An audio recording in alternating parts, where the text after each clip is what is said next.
എൻ്റെ ജീവിതത്തിലെ ദുഃഖങ്ങള്, രോഗങ്ങള്, പരാധീനതകള്, നഷ്ടക്കെണികള് ഒക്കെ ഉണ്ടാകുമ്പോഴും ദൈവം എൻ്റെ കൂടെ ഉണ്ട് എന്ന ബോധ്യം നമുക്ക് വിശ്വസിക്കാൻ പറ്റുമോ? ഇതെല്ലാം ദൈവം അറിയുന്നുണ്ട്. എൻ്റെ കടങ്ങളും എൻ്റെ നഷ്ടങ്ങളും എൻ്റെ പരാജയങ്ങളും എനിക്ക് സംഭവിക്കുന്ന രോഗങ്ങളും എൻ്റെ എല്ലാ പ്രശ്നങ്ങളും ദൈവം കാണുന്നുണ്ട് എന്ന ബോധ്യത്തോടു കൂടി ജീവിക്കുന്നതാണ് വിശ്വാസം എന്ന് പറയുന്നത്. നമ്മളൊക്കെ വിശ്വാസികൾ നമ്മൾ അറിയപ്പെടുന്നത്. പക്ഷെ ഈ ചിന്ത നമുക്കുണ്ടോ? നമ്മൾ പ്രായോഗികമായിട്ടൊന്ന് ചിന്തിക്കണം കേട്ടോ പ്രിയമുള്ളവരെ. നമ്മുടെ ജീവിതത്തിലെ ദുഃഖങ്ങളും പ്രയാസങ്ങളും ഒക്കെ ഉണ്ടാകുമ്പോൾ ദൈവം എൻ്റെ കൂടെ ഉണ്ട് എന്ന ബോധ്യം നമുക്കുണ്ടോ? ആ ബോധ്യം നമ്മൾ പാലിക്കണം. അതാ വിശ്വാസം എന്ന് പറയുന്നത്. വിശ്വാസത്തിന്റെ മക്കൾ എന്ന് പറയുന്നത് അങ്ങനെയാണ്. അല്ലാതെ കുഴപ്പമൊന്നുമില്ലാത്ത അവസ്ഥയില് അല്ലെങ്കിൽ എല്ലാം സുഖമായിരിക്കുന്ന അവസ്ഥയില് ഇങ്ങനെ ദൈവത്തെ പാടി പുകഴ്ത്തി സ്തോത്രം പറഞ്ഞുകൊണ്ടൊക്കെ നടക്കാൻ ആർക്കും എളുപ്പമാണ്. പക്ഷെ നിരാശകളും അസ്വസ്ഥതകളും ഒക്കെ ഉണ്ടാകുമ്പോൾ എൻ്റെ ദൈവത്തെ ഏറ്റുപറഞ്ഞുകൊണ്ട് ദൈവത്തെ പാടി പുകഴ്ത്തിക്കൊണ്ട് ജീവിക്കാനായിട്ട് വിശ്വാസമുള്ള വ്യക്തിക്ക് മാത്രമേ സാധിക്കുകയുള്ളൂ.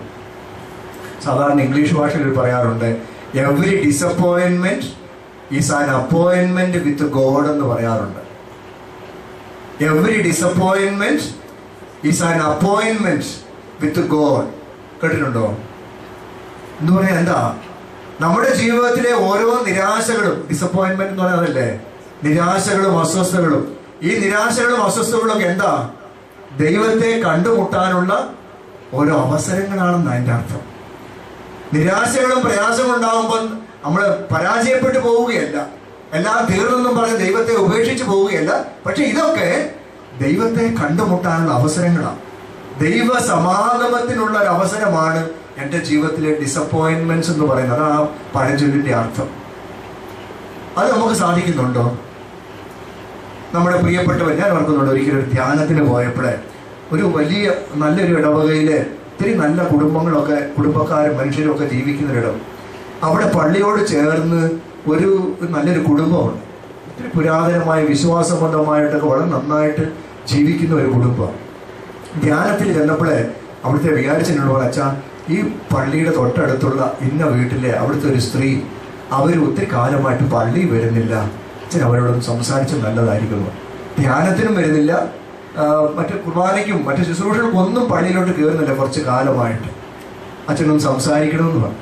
അപ്പം ധ്യാനത്തിൻ്റെ ഇടയ്ക്ക് ഞാൻ ആ അടുത്തുള്ള വീടാണ്, അവിടെ പോയി സംസാരിച്ചപ്പോഴേ ഇപ്പം അവർ 5 വർഷമായിട്ട് പള്ളിയിൽ വന്നിട്ടില്ല. അതുവരെ നല്ല വിശ്വാസത്തോടുകൂടി നന്നായിട്ട് ജീവിച്ചിരുന്ന, പള്ളിയിലും കുർബാനയും കൂദാശകളും ഒക്കെ ഉണ്ടായിരുന്ന ഒരു സ്ത്രീയാണ്. പക്ഷെ ഇപ്പൊ 5 വർഷമായിട്ട് പള്ളിയിൽ വരുന്നില്ല, പള്ളി കയറിയിട്ട്. എന്താ പറ്റി? കാരണം എന്താ? കാരണം പറഞ്ഞു വന്നപ്പോൾ അവർ തന്നെ പറഞ്ഞു, അവർക്ക് ഭർത്താവ് ഉണ്ടായിരുന്നു. 5 വർഷം മുമ്പ് ഭർത്താവ് മരിച്ചു, പെട്ടെന്ന് ഹാർട്ട് അറ്റാക്ക് കൊണ്ട് മരിച്ചത്. നല്ല മനുഷ്യനായിരുന്നു, നല്ല സ്നേഹത്തോടുകൂടി നല്ലൊരു കുടുംബജീവിതം നയിച്ചുകൊണ്ടിരിക്കുകയായിരുന്നു. വളരെ സ്നേഹവും സന്തോഷവും ഒക്കെയുള്ള കുടുംബമായിരുന്നു. അവർ പരസ്പരമൊക്കെ നല്ല രീതിയിൽ ജീവിച്ചു. പെട്ടെന്ന് കുടുംബനാഥൻ മരിച്ചപ്പോഴേ, ജീവിത പങ്കാളി മരിച്ചപ്പോഴേ ഇവർക്കത് താങ്ങാൻ പറ്റിയില്ല. ഇപ്പം ഞാനത് അവരോട് ഓരോ ദൈവപരിപാലനയും ദൈവസ്നേഹത്തെക്കുറിച്ചൊക്കെ പറഞ്ഞപ്പോഴേ ഈ സഹോദരി, ആ പ്രായമുള്ള സ്ത്രീ എന്നോട് ചോദിച്ചതാണ്, കുറച്ച് വർഷങ്ങൾക്ക് മുൻപാണ് അവരെന്നോട് ചോദിച്ചതാണ്, ദൈവം സ്നേഹമുള്ളവനായിട്ടാണോ അച്ഛാ ആ കാലൻ എൻ്റെ ഭർത്താവിനെ തട്ടിക്കൊണ്ട് പോയതെന്ന്? Price the Lord. ദൈവം സ്നേഹമുള്ളവനായിട്ടാണോ ആ കാലൻ, ദൈവത്തെ വിളിച്ചത് എന്താ? കാലൻ എൻ്റെ ഭർത്താവിനെ തട്ടിക്കൊണ്ട് പോയതെന്ന്. പ്രിയപ്പെട്ടവരുടെ വേർപാട്, തന്നെ ഏറ്റവും അധികമായിട്ട് സ്നേഹിച്ച ഭർത്താവിന്റെ വേർപാട് ആ സ്ത്രീക്ക് ആയില്ല. ദൈവം തട്ടിയെടുത്തു എന്നാണ് അവർ വിചാരിച്ചത്. ആ രീതിയിൽ അവർ എന്നെ കണ്ടത്. ആ ഭർത്താവിനെ അടക്കി അന്ന് പള്ളി കയറിയിട്ട് പോന്ന, പിന്നെ പള്ളിയിലോട്ട് കയറിയിട്ടില്ല അവർ. 5 വർഷമായെന്ന്. തൻ്റെ ജീവിത പങ്കാളിയെ ദൈവം തന്നെ തട്ടിയെടുത്തു. ആ ദൈവം ഇനി എനിക്ക് വേണ്ട, ഇതാ മനോഭാവം. ഞാൻ ഒത്തിരി സമയമെടുത്ത് അവരെ കാര്യങ്ങൾ മനസ്സിലാക്കാൻ അവർക്ക് വേണ്ടി പ്രാർത്ഥിച്ച് അവസാനം ധ്യാനത്തിൻ്റെ 4-ാം ദിവസം മുതൽ 4-5 ദിവസങ്ങൾ അവർ വന്ന് ധ്യാനം കൂടി കുമ്പസാരിച്ച് സന്തോഷമായിട്ടൊക്കെ പിന്നീട് പോയി. Price the Lord, praise the Lord. ഓരോരോ അനുഭവങ്ങള് നമ്മളെ ദൈവത്തിൽ നിന്ന് അകറ്റുകയാണ്. ഇതാ ഞാൻ പറഞ്ഞത്, എൻ്റെ ജീവിതത്തിലെ ഏത് നിമിഷങ്ങളിലും കൈപ്പേറിയതോ എന്തുമായിക്കൊള്ളട്ടെ, അവിടെ ദൈവമുണ്ട്, എൻ്റെ കൂടെ ഉണ്ട് എന്ന ബോധ്യം. അതുപോലെ തന്നെ അതിന്റെ രണ്ടാമത്തെ വശം എന്താ പറഞ്ഞത്? പ്രത്യാശിക്കുന്നവ ലഭിക്കുമെന്ന ഉറപ്പ്. എന്ത് പ്രത്യാശിക്കുമെന്നാ? എനിക്കിന്ന് ലോട്ടറി അടിക്കും, അത് കാരുണ്യ ലോട്ടറി തന്നെയാണ്. എത്ര ലക്ഷമാ? 20 ലക്ഷം അല്ലേ? 2 കോടി, 20 കോടി. ഓ പ്രൈസ് ദി ലോർഡ്. അത് കിട്ടിയാലേ ഇനി വേറെ ഒന്നും വേണ്ട. ഇനി ഇവിടെ ധ്യാന കേന്ദ്രത്തിലും വരേണ്ട കാര്യമില്ല. അതുവരെയൊക്കെ ഇവിടെ വരണം. 20 കോടി അടിച്ചു കഴിഞ്ഞാൽ പിന്നെ ധ്യാന കേന്ദ്രത്തിൽ പോകേണ്ട ആവശ്യമുണ്ടോ? എത്ര കോടിയെങ്കിലും ആട്ടെ, എത്രയെങ്കിലും കോടട്ടെ. അപ്പോൾ എന്താണ് നമ്മുടെ പ്രത്യാശ? നിത്യജീവൻ അല്ലേ? ഇതാണോ പ്രത്യാശ? നമ്മെ നയിക്കുന്ന പ്രത്യാശ എന്താണ്? നിത്യരക്ഷ, നിത്യജീവൻ. ഈ ജീവിതത്തിന് അപ്പുറത്തൊരു ജീവിതമുണ്ട്. പ്രിയമുള്ളവരെ, ഇന്നത്തെ കാലത്ത് നമ്മുടെയൊക്കെ ജീവിതം കണ്ടാല് ഈ ആർഭാടവും ധൂർത്തും ഈ അടിപൊളി ജീവിതവും ഒക്കെ കണ്ടാല് ഇവിടെ കൊണ്ടെല്ലാം തീരുമെന്നാണ് വിചാരിക്കുന്നത്. ഇത് നമ്മൾ തോന്നിപ്പോവും. ഇങ്ങനെ ധൂർത്തടിച്ച് ആഡംബരത്തോടു കൂടി ഇങ്ങനെ അങ്ങ് ജീവിക്കുക. എന്തൊരു ധൂർത്താണ് നമ്മുടെ ഇന്നത്തെ ജീവിതം എന്ന് പറയുന്നത്. എന്തൊരു ആർഭാടകരമായ ജീവിതമാണ്. അടിച്ചു പൊളിച്ച് ഇവിടെ കൊണ്ടങ്ങെല്ലാം തീരുന്നുള്ള രീതിയിലാണ് ഇന്നത്തെ പലരുടെയും ജീവിതം കണ്ടാല്. പ്രിയമുള്ളവരെ, വിശ്വാസിക്ക് മറ്റൊരു ജീവിതമുണ്ട്. ഏതാണ് ആ ജീവിതം? പരലോക ജീവിതം, നിത്യജീവിതം എന്ന് പറഞ്ഞാൽ അതാ. നമ്മളൊക്കെ ലക്ഷ്യം വെക്കേണ്ടത് മറ്റു ജീവിതത്തിനാണ്, ഇവിടത്തേക്കല്ല.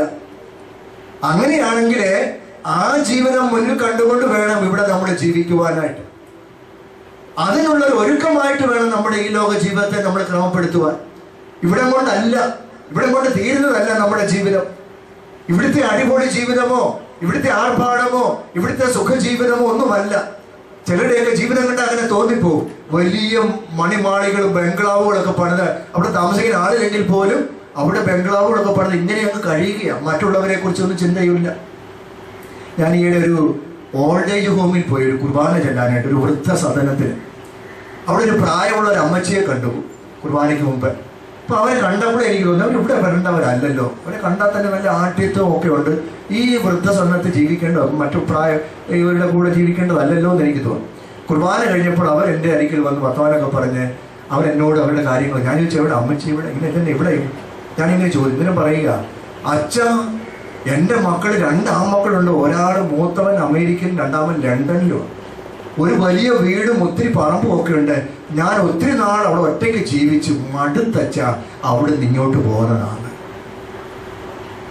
ഒരു വലിയ ബംഗ്ലാവ് പോലൊരു വീട് ഞങ്ങൾക്കുണ്ട്. ഞാൻ അവിടെ ആരും ഒറ്റയ്ക്ക് കുറച്ച് വർഷങ്ങളായിട്ട് ജീവിക്കുകയാണ്. ആ ബംഗ്ലാവിന് ചുറ്റും ഞങ്ങൾക്ക് കുറച്ച് സ്ഥലമുണ്ട്, പറമ്പൊക്കെ ഉണ്ട്. ഞാൻ മടുത്ത് അവിടെ ജീവിച്ചിട്ട് അവിടെ നിന്നോട്ട് പോകുന്നതാണ്.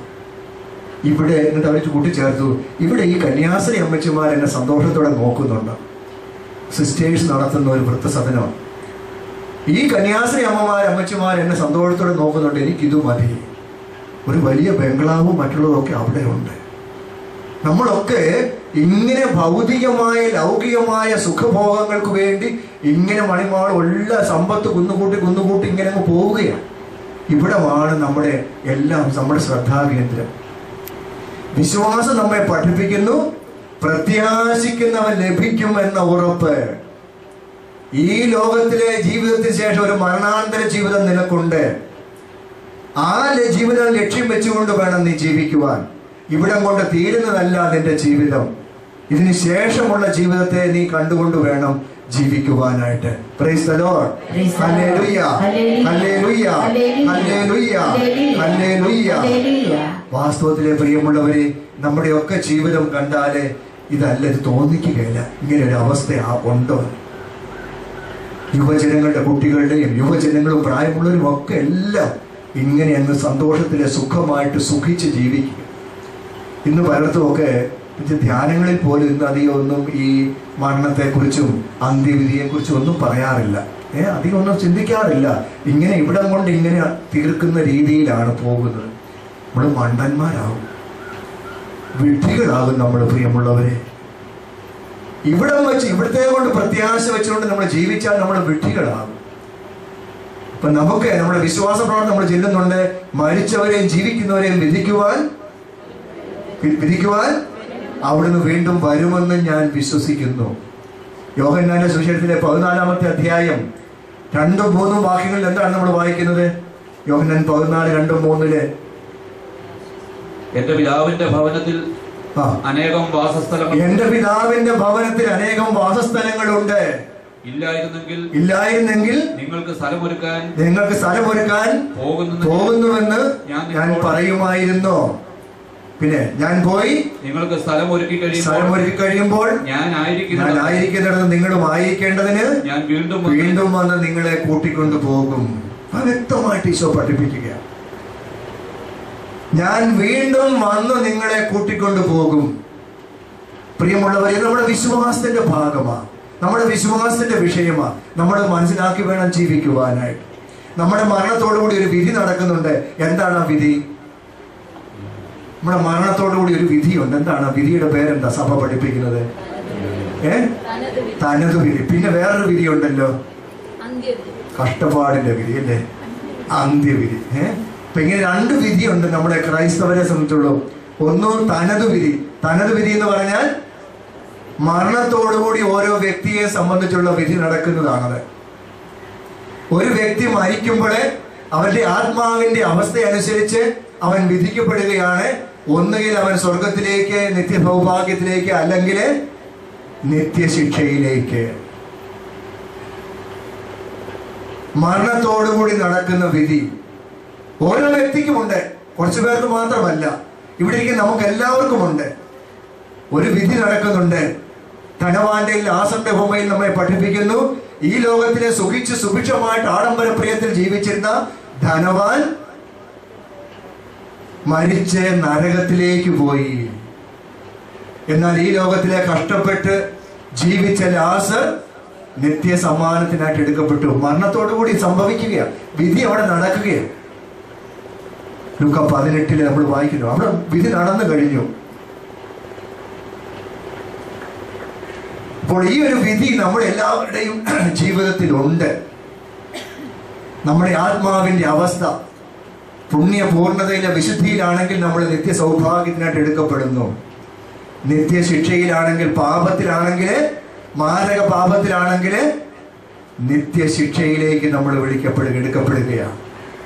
നരകത്തിയിൽ അവിടെ കഷ്ടപ്പെടുകയാണ്. ഇനി ഇത് രണ്ടും ഇടയിലെ വേറൊരു അവസ്ഥ കൂടിയുണ്ട്. അതെന്താണ്? ശുദ്ധീകര സ്ഥലം. അതായത് പുണ്യപൂർണതയിലെ ജീവിച്ചില്ല, അതുകൊണ്ട് നിത്യസൗഭാഗ്യം ലഭിക്കില്ല, ദൈവത്തിന്റെ കൂടെ ആയിരിക്കാൻ അർഹതയില്ല. മാരകമായ പാപങ്ങളും ചെയ്തിട്ടില്ല, അതുകൊണ്ട് തന്നെ നിത്യശിക്ഷയ്ക്ക് അർഹയല്ല. ചെറിയ പാപങ്ങൾ, ലഘുവായ പാപങ്ങൾ മാത്രമേ ഉള്ളൂ. എന്നാലും നിത്യശിക്ഷയുമില്ല, നിത്യ സമ്മാനവുമില്ല. അപ്പോൾ അതിൻ്റെ ഇടയിൽ കിടന്നിങ്ങനെ അവൻ സഹിക്കുകയാണ്, ശുദ്ധീകരിക്കപ്പെടുകയാണ്. അതിനാണ് ശുദ്ധീകര സ്ഥലം എന്ന് പറയുന്നത്. ഇതൊക്കെ നമ്മുടെ വിശ്വാസത്തിന്റെ ഭാഗമാണ് സഭ പഠിപ്പിക്കുന്നത്. ശുദ്ധീകരിക്കപ്പെടും. ഈ വ്യക്തിക്ക് ഒരു കാര്യം കൂടെ ഞാൻ പറഞ്ഞു വെക്കട്ടെ. ഈ വ്യക്തിക്ക് സ്വയമേ ശുദ്ധീകരിക്കപ്പെടാൻ കഴിയുമോ? ഇല്ല. പിന്നെ ആരാണ് ആ വ്യക്തിയെ ശുദ്ധീകരിക്കുന്നത്? നമ്മൾ ഓരോരുത്തരുമാണ്. ഈ ലോകത്തിലുള്ള അവന്റെ ബന്ധുക്കള്, അവന്റെ പ്രിയപ്പെട്ടവര്, അവന്റെ കൂട്ടായ്മയിലുള്ളവര്, ഇടവകക്കാര്, സഭാംഗങ്ങള്, അയൽക്കാര് ഈ മരിച്ചുപോയ വ്യക്തിക്ക് വേണ്ടി, അവന്റെ ആത്മാവിന്റെ ശുദ്ധീകരണത്തിന് വേണ്ടി പ്രാർത്ഥിക്കുന്നു, വിശുദ്ധ കുർബാന അർപ്പിക്കുന്നു, പരിഹാരപ്രിയകൾ ചെയ്യുന്നു, മറ്റ് പ്രായശ്ചിത്ത പ്രവൃത്തികളൊക്കെ ചെയ്ത് ഈ ആത്മാവിന്റെ ശുദ്ധീകരണം നടത്തുകയാണ്. ഇത് നമ്മുടെ ഓരോരുത്തരുടെയും കടമയാണ്. ഇത് വിശ്വാസത്തിന്റെ വിഷയമാണ്. പ്രത്യാശിക്കുന്ന ലഭിക്കുമെന്നുള്ള വിശ്വാസം, പ്രത്യാശിക്കുന്നവ ലഭിക്കും എന്ന വിശ്വാസം, ഈ വിശ്വാസം നമ്മിലുണ്ടോ? എന്റെ സമയം തീരാനായി. ഞാൻ 1-2 കാര്യങ്ങളോട് പറഞ്ഞിട്ട് നിർത്തിക്കൊള്ളാം. ഈ വിശ്വാസത്തോടുകൂടി ജീവിക്കുവാനായിട്ട്, സഭയിലൂടെ ജീവിക്കുവാനായിട്ട് നമ്മെ വിളിച്ചിരിക്കുക. നമുക്ക് സഭയുടെ അംഗങ്ങളാണ്, സഭയുടെ മക്കളാണ്, ഈശോ സ്ഥാപിച്ച സഭയുടെ മക്കളാണ്. സഭയുടെ ആ രീതി അനുസരിച്ചുകൊണ്ട് നമ്മൾ ജീവിച്ച് ദൈവത്തെ മഹത്വപ്പെടുത്തി ജീവിച്ച് നിത്യ സൗഭാഗ്യം എത്തിച്ചേരുവാനായിട്ട് വിളിക്കപ്പെട്ടിരിക്കുക. Hallelujah, hallelujah, hallelujah. ഇവിടെ നമ്മൾ ഈശോയ്ക്ക് സാക്ഷികളായിട്ട് ജീവിക്കണം. ഈശോയ്ക്ക് സാക്ഷികളായിട്ട് ജീവിക്കണം. യോഹന്നാന്റെ 1-ാമത്തെ ലേഖനത്തിലെ 2-ാമത്തെ അധ്യായം 6-ാമത്തെ വാക്യത്തിൽ പറയുന്നു. 1 യോഹന്നാൻ 2:6 എന്താണെന്ന് വായിച്ചേ? അവനിൽ വസിക്കുന്നു എന്ന് പറയുന്നവൻ, അവനിൽ വസിക്കുന്നു എന്ന് പറയുന്നവൻ അവൻ നടന്ന അതേ വഴിയിലൂടെ നടക്കേണ്ടിയിരിക്കുന്നു. Praise the Lord, praise the Lord. വലതുകരം ഉയർത്തി എന്ന് പറഞ്ഞേ praise the Lord. Hallelujah, hallelujah, hallelujah. അവനിൽ വസിക്കുന്നു എന്ന് പറയുന്നവൻ, അവനിൽ എന്ന് പറയാൻ ആരില്ല? യേശുവിൽ. യേശുവിൽ വസിക്കുന്നു എന്ന് പറയുന്നവൻ എന്താണ് അടുത്ത് പറയുന്നത്? അവൻ നടന്ന അതേ വഴിയിലൂടെ നടക്കണം. യേശു നടന്ന അതേ വഴിയിലൂടെ നടക്കണം. യേശു നടന്ന വഴി ഏതാ? ദാരിദ്ര്യത്തിന്റെ വഴി, സ്നേഹത്തിന്റെ വഴി, സത്യത്തിന്റെ വഴി, നീതിയുടെ വഴി. പീലാത്തോസിന്റെ മുൻപിൽ വെച്ച്, ആ അരമനയിൽ വെച്ച് പീലാത്തോസ് ചോദിച്ചു, നീ രാജാവാണോ? യോഹന്നാൻ 18:37 ഈശോ മറുപടി കൊടുത്തു, ഞാൻ രാജാവാണ്. എന്നാൽ ഞാൻ എങ്ങനെയുള്ള രാജാവാ? സത്യത്തിന് സാക്ഷ്യം വഹിക്കുവാൻ വന്ന രാജാവാണ്. ഈ ലോകത്തിന്റെ രാജാവല്ല, ഐഹിക രാജാവല്ല, ഐഹികമായ ലക്ഷ്യത്തോടു കൂടി വന്നവരല്ല, സത്യത്തിന് സാക്ഷ്യം വഹിക്കുവാൻ വന്ന രാജാവാ. യോഹന്നാൻ 18:37. അപ്പൊ അവനിൽ വസിക്കുന്നു എന്ന് പറയുന്ന നാം ഓരോരുത്തരും, യേശുവിൽ ജീവിക്കുന്നു എന്ന് പറയുന്ന നാം ഓരോരുത്തരും എങ്ങനെ നടക്കണം? സത്യത്തിന് സാക്ഷ്യം വഹിച്ചുകൊണ്ട് നടക്കണം.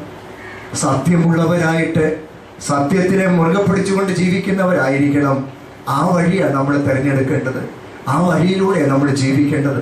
കണ്ട അനീതിക്കും അക്രമത്തിനും അഴിമതിക്കും കരിഞ്ചന്തയ്ക്കും കൊലപാതകത്തിനും കൊള്ളരുതായ്മകൾക്കും ആഡംബരത്തിനും ധൂർത്തിനുമൊക്കെ പിറകെ അല്ല. ഇത് ദൈവത്തിന്റെ പദ്ധതിക്കെതിരാണ്. ഇത് ദൈവത്തിന്റെ പദ്ധതിക്കെതിരാണ്. സാക്ഷ്യ ജീവിതം എന്ന് പറയുന്നത്, ഹല്ലേലൂയ, ഹല്ലേലൂയ, സാക്ഷ്യ ജീവിതം എന്ന് പറയുന്നത് യേശു നടന്ന അതേ വഴിയിലൂടെ, സത്യത്തിന്റെ വഴിയിലൂടെ, സ്നേഹത്തിന്റെ വഴിയിലൂടെ നടക്കുന്നതാണ്. Price the Lord, hallelujah.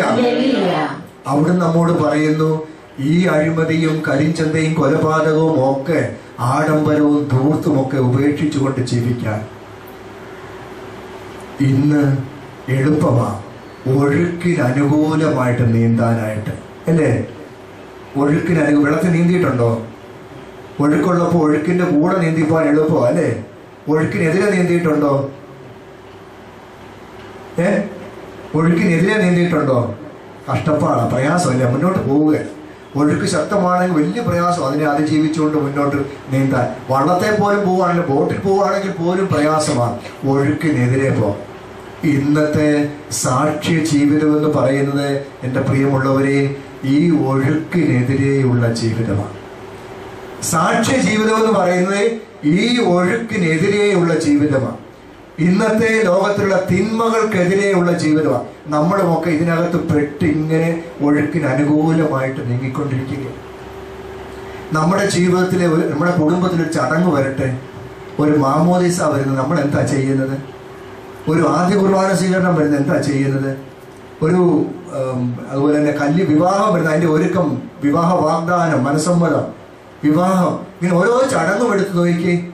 എന്തൊരു ആഡംബരവും മദ്യവും മദ്യപാനവും എല്ലാമല്ല ഇതിൻ്റെയൊക്കെ പ്രധാനപ്പെട്ട വിഭവങ്ങളൊക്കെ. ഇന്ന് നമ്മുടെ കുടുംബങ്ങളിലെ ഏത് ആഘോഷം വന്നാലും അതിൻ്റെ ഒരു പ്രധാനപ്പെട്ട വിഭവമാണ് മദ്യം, അല്ലേ? അതോ ഈ ഭാഗത്തൊന്നും ഇല്ലേ?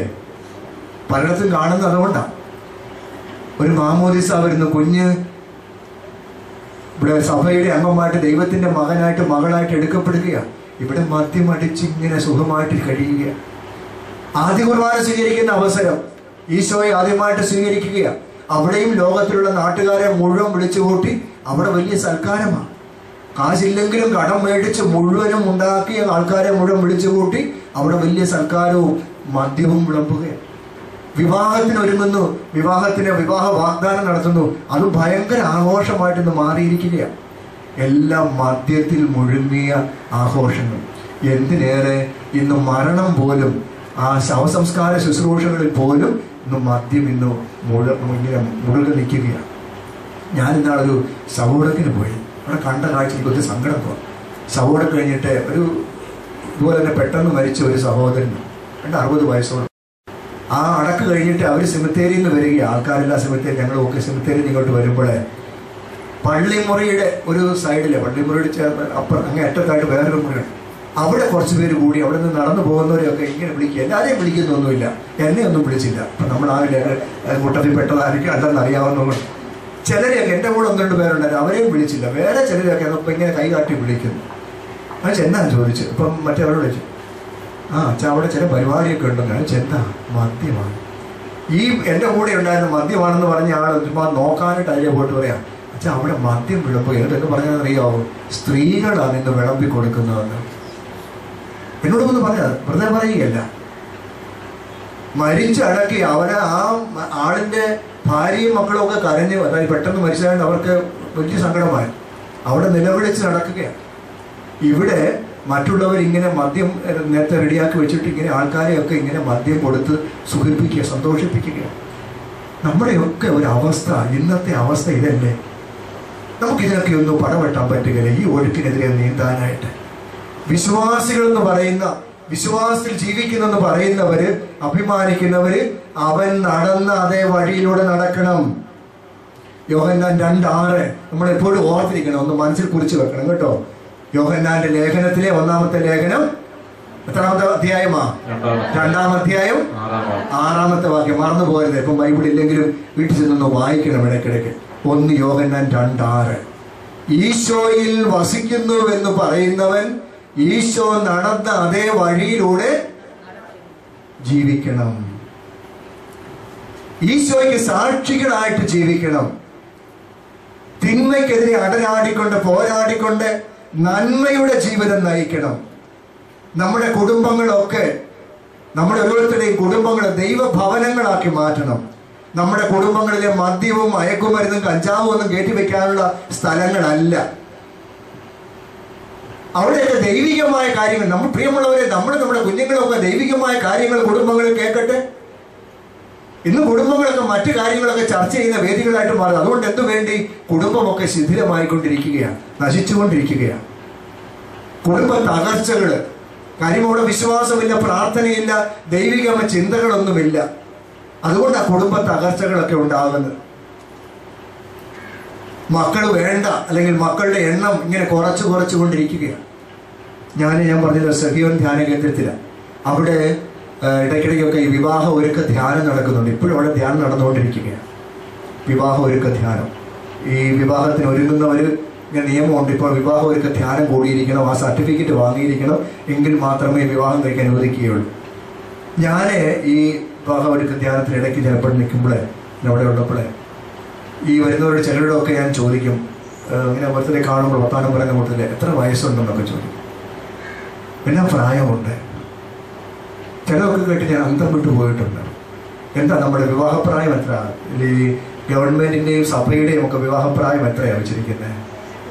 പെൺകുട്ടികളുടേത് 18, ആൺകുട്ടികളുടേത് 21. ഇന്നത്തെ വിവാഹപ്രായം എത്രയാണ്? ഇന്ന് മിക്കവാറും ഒക്കെ ഒരു 30, 32 ഒക്കെയാണ്. ഞാൻ ഒരുത്തിനോട് ചോദിച്ചു, മോൻ എത്രയാണ്? കണ്ടാ വലിയ പ്രായം തോന്നി. എന്നാൽ എനിക്ക് സംശയം തോന്നി. ഞാൻ എന്നാണ് എന്നോട് പറയാം, 38 വയസ്സെന്ന്. 38 വയസ്സ് കല്യാണത്തിന് ഒരുങ്ങാൻ വേണ്ടി വന്നിരിക്കുകയാണ്.